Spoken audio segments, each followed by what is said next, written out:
8 de la mañana con 19 minutos, 8 con 19 minutos, en Punto Noticias de Radio Pichincha. Saludamos con nuestro segundo invitado. Ya nos acompaña vía telemática el doctor Juan Carlos Solines, abogado, analista político, experto en telecomunicaciones. Y antes de ingresar al tema de las telecomunicaciones, que es materia de esta convocatoria, doctor Solines, yo le pediría una evaluación de lo que todos escuchamos ayer, la presentación de este libro 900 días, democracia y resultados, sobre todo resultados, que ha dicho el presidente de la República. Él dice que este texto es dedicado a sus detractores que se han atrevido a decir que el gobierno no hizo nada, que les ha pedido que lean el documento para que después no digan que no ha hecho nada. Y también ahí cuestiona los pactos políticos. No sé si hace referencia al acuerdo que ha permitido a la Asamblea Nacional elegir a las autoridades, como ya es de conocimiento público, pero ¿qué evaluación le da usted a estas últimas declaraciones y esta despedida que hace el presidente Lasso? Buenos días, bienvenido. Buenos días, Licenia. Un gusto estar con ustedes. Un saludo a Alexis también y a toda la audiencia de Radio Pichincha. Bueno, no he tenido la oportunidad todavía de leer este famoso libro que anda circulando y que ha sido anunciado con bombos y platillos. Supongo yo que será pues un compendio comunicacional desde la perspectiva del gobierno. No sé si es que ya leyéndolo califique dentro del género de ciencia ficción o en qué género exactamente califique, pero lo que yo sí sé y me ratifico, como lo dije en estos micrófonos, me parece que hace 2 semanas que me invitaron, es que definitivamente Daniel Noboa va a recibir un país en mucho peores condiciones que las que recibió Guillermo Lasso, en muchos aspectos. Esto no significa dejar de reconocer ciertos aciertos que puede haber tenido el gobierno. Pienso que la historia sabrá juzgarlo en su real dimensión. Pienso que a nivel de conversaciones para llegar a acuerdos, a ciertos acuerdos comerciales, se ha hecho un trabajo importante. Habrá que ver qué frutos rinden, porque al igual que los múltiples viajes del presidente, pueden decirnos miles de cosas, pero de ahí que efectivamente rindieron y generaron de positivo esos viajes, está por verse. Igual el tema de la vacunación, pienso que fue un ejercicio importante en un momento de crisis, pero más allá de eso, insisto, en los grandes indicadores en cuanto a violencia, en cuanto a empleo, en cuanto a seguridad, en cuanto a la economía misma del país, pienso que se entrega un país en mucho peores condiciones que las que se recibió. De allí que el libro no pasa de ser un ejercicio comunicacional, como digo. Habrá que ver en detalle qué es lo que dice, pero lo más importante, pienso yo, Licenia, es que el gobierno de Daniel Noboa, ahora, el día de mañana, que ya se posesione, tiene que transparentar inmediatamente. Escuchamos la entrevista anterior a Álvaro Troya, ¿no?, con una serie de afirmaciones muy preocupantes. Entonces yo pienso que es una tarea fundamental, una prioridad de Daniel Noboa, apenas asuma el poder, más allá de atender los temas urgentes y apremiantes del país, transparentar la real situación en la que recibe el país en los distintos ámbitos. Doctor Solines, qué gusto saludarle. Buenos días. Hola, Alexis. Yo quisiera también, antes de pasar al tema de contratos de telefónicas y contratos en generales, porque hay contratos de última hora también en temas de eléctricos, que si bien usted quiere comentarlos, vale la pena que lo haga. Pero sí quisiera terminar de abordar el asunto político, porque ayer que ya las comisiones empezaron a sesionar en la Asamblea y que ya la Asamblea, digamos, entró a trabajar regularmente, se empezó a hablar de ese proceso que quedó trunco después del 17 de mayo cuando se decretó la muerte cruzada, y es el juicio político, que algunos dicen no es una prioridad. Ahora lo que estamos pensando es que la Asamblea trabaje en beneficio de proponer y tramitar leyes que apunten al desarrollo económico, el empleo, la seguridad, etcétera, etcétera. Sí, pero tomando en cuenta de las condiciones económicas, sociales, políticas en las que deja Lasso el país, uno creería que una sanción política por parte de la Asamblea a un presidente como Guillermo Lasso, que además creo que con lo del documental, con lo de sus discursos de los últimos días, del lanzamiento de este libro ayer, se va insultando la inteligencia de los ecuatorianos, valdría la pena retomar justamente esa censura y esa sanción política. No sé cuál es su criterio con respecto de eso. Sí, tendría un carácter eminentemente simbólico, Alexis, como tú describes. Pienso que el gobierno de Guillermo Lasso inició con un gran desatino político y concluye con un desatino político. Me parece a propósito del libro que comentamos en la anterior pregunta, me parece absolutamente desleal de un presidente que está dejando el cargo, no más allá de las circunstancias y condiciones en las que deja, pero me parece desleal que critique un acuerdo legislativo que ha alcanzado el gobierno entrante, tanto con la bancada de la Revolución Ciudadana como con el Partido Social Cristiano y otras bancadas asambleístas individuales se han adherido. Me parece desleal que él critique cuando para mí ese fue el génesis de su fracaso. El génesis político de su fracaso fue justamente el haber reculado de un acuerdo que, como decía yo en la anterior entrevista en estos mismos micrófonos, debe ser apreciado y valorado en su real dimensión. O sea, los acuerdos políticos tienen varias dimensiones y hay que entender como parte de la cultura política que pueden tener los distintos alcances, y que si es que hay un acuerdo a nivel legislativo, hay que ver si ese acuerdo es solamente para elegir autoridades y comisiones o si es que se extiende a ciertos proyectos de ley que no necesariamente tienen que contar con el mismo apoyo que contó en la elección de autoridades de la Asamblea o de la selección de comisiones. Entonces, pienso que es irresponsable y es desleal decirle o digamos desmerecer un acuerdo político que genera condiciones de gobernabilidad a la salida del gobierno, ¿no? Y volviendo al tema del juicio, pienso que sería un tema más bien simbólico. No creo que sea una prioridad dentro de las urgencias que tiene el país.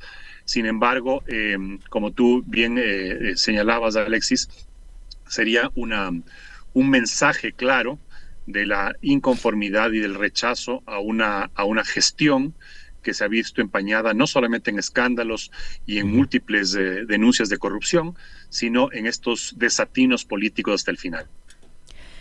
Doctor Solines, se ha conocido que el presidente de la República ha afirmado que se compromete a firmar una prórroga al menos con Movistar en estas últimas horas que le queda en el ejercicio de su cargo. ¿Qué tan viable es que en este momento se firme una prórroga con estas compañías telefónicas y qué tan satisfactoria puede ser esa prórroga para los intereses del país? ¿Por qué no lo puede hacer ya el próximo gobierno? Bueno, la prórroga más que deseable o recomendable es la única opción, porque el contrato con Movistar, así como ya venció en agosto el contrato con Conecel, con Claro, el 30 de noviembre, el 30 de este mes, o sea, en apenas 7 días, vence el contrato con Movistar también. Contratos que, por cierto, son de 15 años. Entonces resulta inaudito, incomprensible, que contratos de tantos años de duración no hayan podido ser negociados con debida anticipación, con la responsabilidad que el tema amerita, porque es un tema que afecta al 100% de los ecuatorianos, y que ahora el gobierno saliente, sea que lo haga el saliente, sea que lo haga el entrante, pero el gobierno ecuatoriano se vea abocado, ¿no?, a la única opción que tiene, que es la de prorrogar los contratos, porque no puede quedarse tampoco sin contrato o sin obligaciones de por medio. Entonces, claro, tiene que renovar. La Contraloría General del Estado tendrá que revisar cuál es el impacto y el perjuicio que se le causa al Estado al tener que prorrogar estos contratos, no importa si es por un mes, por 2 meses o por 6 meses, tendrá que ver cuál es el perjuicio que se le ocasiona al Estado, porque son contratos en donde ya podía el Estado ecuatoriano renegociar nuevas cláusulas acordes a los tiempos actuales, es decir, acordes a la evolución del servicio, a la evolución de la tecnología, en beneficio de los usuarios.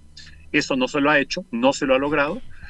Mi criterio por inexperiencia, mi criterio por inoperancia, por improvisación de este gobierno que sale, porque tuvieron al frente a una ministra que desconoce total y absolutamente de las telecomunicaciones y de la tecnología, y entonces, claro, los resultados son esos. Los resultados son que un país se ve abocado a prorrogar contratos de 15 años porque no estuvo listo para renegociar. Lo ideal habría sido que esa tarea además la dejen al nuevo gobierno. ¿Por qué hacerlo en estos últimos días, doctor? Sí, o sea, definitivamente la misma negociación, una vez que ya se veía fallida, por las razones que anoto, pienso que lo prudente, lo responsable era dejar que el nuevo gobierno tome las riendas y un poco retome esto y recupere el tiempo perdido, si es que cabe el término. Solamente hacer un paralelismo, Alexis, cuando yo estuve a cargo de la negociación, hace 15 años justamente, yo inicié, apenas me posicioné como autoridad de telecomunicaciones, inicié inmediatamente la renegociación con las operadoras en el año 2005. En el año 2005, cuando el contrato vencía en el 2008. Es más, el gobierno de Lucio Gutiérrez debió haber empezado, pero no había nada, digamos, ningún acta ni nada de negociación. Entonces tuve que empezarlo yo. Y a pesar de que pude haberlo dejado firmando, porque se recomienda que el contrato se cierre y se firme por lo menos un año antes de su expiración, porque si es que no se llega a un acuerdo con las operadoras, el Estado tendría un año de margen para convocar a un nuevo concurso y llamar a nuevas operadoras que estén interesadas en operar.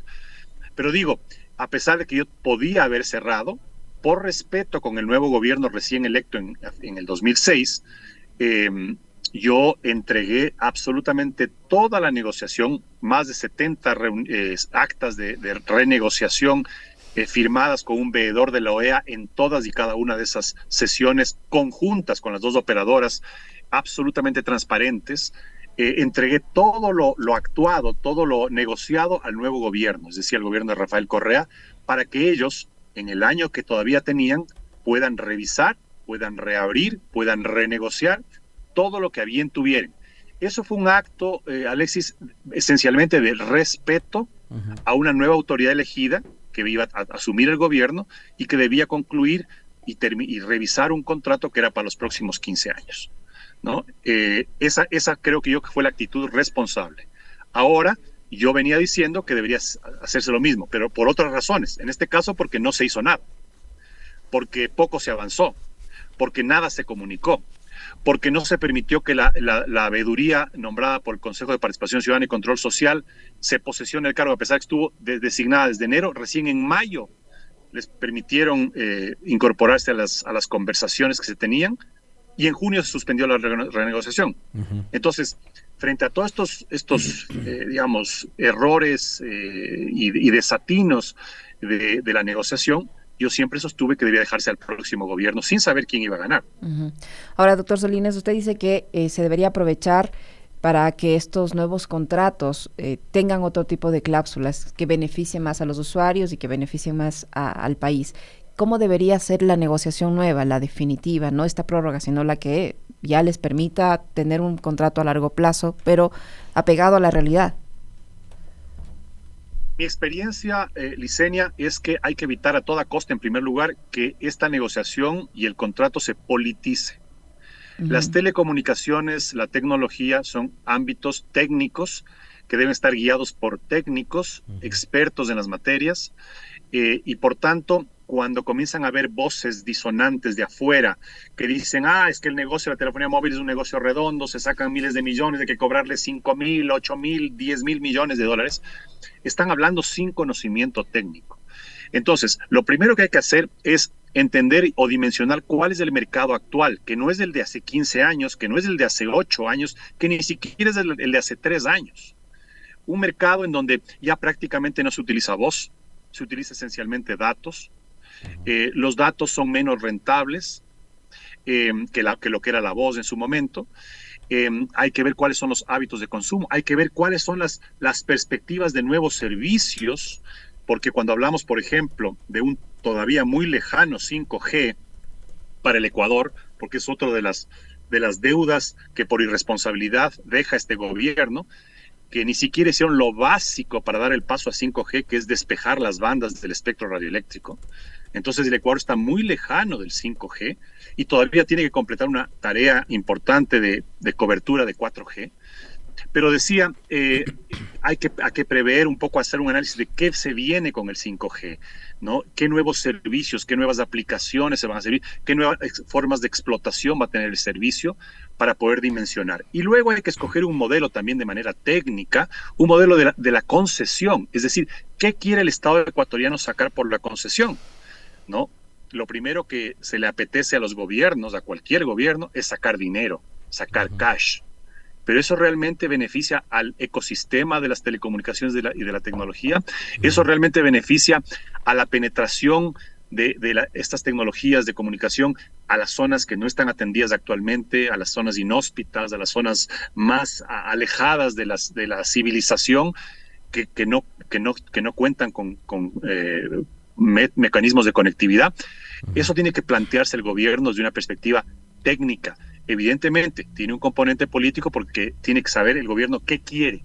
Es decir, yo quiero privilegiar la penetración, la conectividad, el acceso al cash que puedo recibir, entonces yo voy a pedir obligaciones más bien de despliegue de infraestructura, de inversión en zonas inhóspitas que, aunque no sean rentables para las operadoras, requieren del servicio. Entonces, todos estos análisis, la valoración del espectro, ¿no? La valoración de la explotación del servicio de telecomunicaciones, los índices de calidad que eventualmente deben ir mejorando, las carreteras que no tienen cobertura en muchas zonas, ¿no? Entonces, ¿qué quiero privilegiar yo?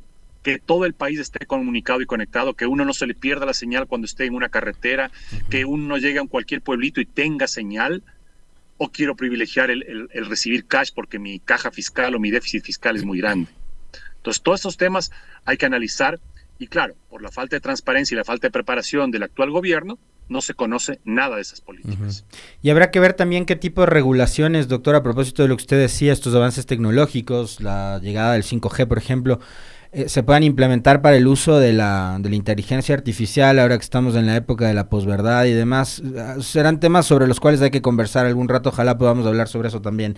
Yo le quería preguntar sobre esta polémica que se desató entre presidente entrante y saliente con respecto de el proceso de designación del superintendente o superintendenta de datos, y usted cronológicamente iba explicando en su cuenta de Twitter la serie de errores y de omisiones que había ido cometiendo el actual gobierno y lo inapropiado que sería e indelicado que sería que justamente entre el actual gobierno y el Consejo de Participación dejen posesionando a la autoridad que maneje datos, más todavía, yo le sumo eso considerando que tenemos un presidente que se va que ya está de salida y que es banquero, al que le interesa seguramente mucho acceder al tema datos, ¿no? Sí, para empezar, sí, una indelicadeza con el nuevo gobierno, porque te sintetizo, Alexis, en dos obligaciones fundamentales que tenía este gobierno que sale. Tenía que dictar, expedir el reglamento a la ley. El reglamento general a una ley lo que permite es clarificar sus artículos y facilitar la aplicación de su contenido, el contenido de la ley, ¿no? Entonces tenía la responsabilidad de emitir el reglamento y de iniciar el proceso de conformación de la Superintendencia de Control de Datos, de Protección de Datos, y iniciar el proceso de designación de la Superintendencia de Protección de Datos. Ninguna de las dos tareas fueron realizadas en el gobierno. Es decir, nuevamente, una gestión marcada por la irresponsabilidad y por como se dice, mucho ruido y pocas nueces. Una ministra que se pasaba anunciando cosas que en su gran mayoría sean desmentidas, ojalá, por el nuevo gobierno. No hizo la tarea fundamental, que era expedir el reglamento a la ley e iniciar todos los actos conducentes para que la Superintendencia de Protección de Datos se constituya. Y ahora, a la salida, ya cuando tiene sus últimas semanas de gobierno, el presidente manda una terna encabezada por su ministra, o sea, premiándole a una ministra absolutamente ineficiente. Claro, luego hace un cambio en la terna, eso también habrá que investigar por qué el segundo de la terna, que era el viceministro, renuncia. Ojalá no sea algo parecido a lo que está pasando en el tema de la Contraloría, que le hicieron, o parece que le están presionando para que renuncie al que quedó segundo. Pero en todo caso, el presidente retira esa terna y manda una nueva terna, nuevamente encabezando la misma ministra de Telecomunicaciones.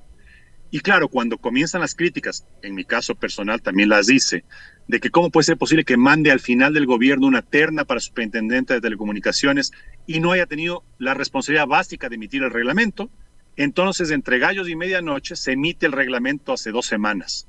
Un reglamento absolutamente deficiente, que no cumple con su cometido fundamental, que no cubre ciertos aspectos fundamentales de la Ley de Protección de Datos, pero se lo emite como diciendo, ya cumplí. Entonces, en las últimas semanas, se emite un reglamento que debió haber sido emitido hace 2 años y medio, y se manda una terna presidida o encabezada por la ministra de Telecomunicaciones, que no tiene ninguna formación ni en telecomunicaciones, ni en tecnología, mucho menos en protección de datos, que es una área más especializada dentro de la tecnología.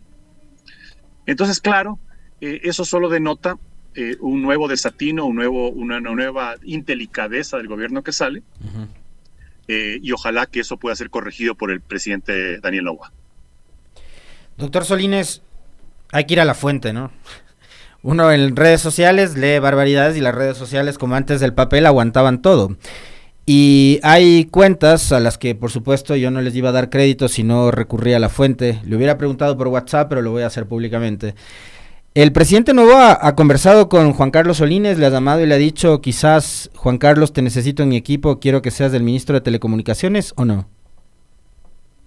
No, he tenido contacto con el presidente electo Daniel Noboa. Nos conocemos de antes, inclusive de mucho antes de la campaña presidencial. Una propuesta en concreto y pienso que el presidente debe pues analizar bien su equipo y cómo conforma su equipo. Ha sido muy prolijo en revisar perfiles, en escoger sus miembros del gabinete. Pienso y entiendo que sigue en ese proceso. Así que esperemos a que el propio presidente haga los anuncios. Pero si le llama el presidente Noboa y le dice, Juan Carlos, ¿usted qué le dice? Sí, vale, voy, asumo el reto. Yo, evidentemente, Alexis, estoy siempre listo para servir a mi país, en tanto en cuanto se quieran hacer las cosas en el sentido correcto. Yo tengo clarísimo cuáles son las prioridades que han sido descuidadas en el sector de telecomunicaciones, y por tanto, pues si el presidente Noboa me pide que le colabore, no solamente desde el ministerio, porque no necesita uno ser ministro para colaborar o para ayudar. Si el presidente Noboa me pide que le ayude o que le dé alguna asistencia en estos aspectos, pues estaré gustoso de hacerlo por el beneficio del país y de todos el 100% de ecuatorianos que dependen y usan estos servicios. Doctor Solínez, es evidente la buena relación que durante la gestión del presidente Lasso ha tenido con los medios de comunicación y es evidente también los contratos, las renegociaciones de última hora que se han hecho públicas en estas últimas semanas. ¿Qué se conoce del tema de los medios, de las frecuencias del presidente Lasso? ¿Hay allí alguna novedad que nos vamos a enterar que no haya sido pública y que se conozca solo a los niveles en los que usted maneja, por ejemplo? Bueno, ahí yo pienso que una de las prioridades del gobierno de Daniel Noboa va a ser hacer un examen pormenorizado de lo que se ha hecho en la administración del espectro radioeléctrico. No solamente en lo que atañe a frecuencias de medios de comunicación, de radio y televisión. Hace pocas semanas el presidente dictó o emitió una reforma al reglamento en donde en una transitoria hace concesiones de frecuencias del espectro radioeléctrico que habrá que ser analizadas respecto a su legalidad. Hay muchos medios, más de 200 medios que se benefician de esto. Entonces habrá que ver porque de acuerdo a la ley, la única forma de adquirir o de concesionar una frecuencia es a través de concursos públicos. Se llevó adelante el último concurso de para radio en el gobierno anterior. Y este gobierno, una de las tareas fundamentales que incumple es no haber llamado al concurso, a la segunda fase de concurso para frecuencias, para televisión y para radio. Entonces, allí habrá que ver de qué forma este gobierno ha dejado el tema de la administración del espectro radioeléctrico y será una de las cosas importantes que tenga que transparentar el nuevo gobierno de Daniel Noboa. Esta reforma al reglamento, ¿qué es lo que hace? ¿Qué es lo que permite? Bueno, dice que se prorroga la concesión a medios que no necesariamente han concursado. Es decir, normalmente aquí cuando ha habido, se ha anticipado que va a haber un concurso y ciertos medios ya están expirando o están expiradas sus concesiones, se prorroga hasta que se dé el concurso. Pero no cabe prorrogar por 10, por 15 años sin concurso, ¿no? Porque eso sería básicamente una asignación o una concesión sin concurso, como manda la ley. Interesante. Muchísimas gracias, doctor Solínez, siempre muy gentil por atendernos.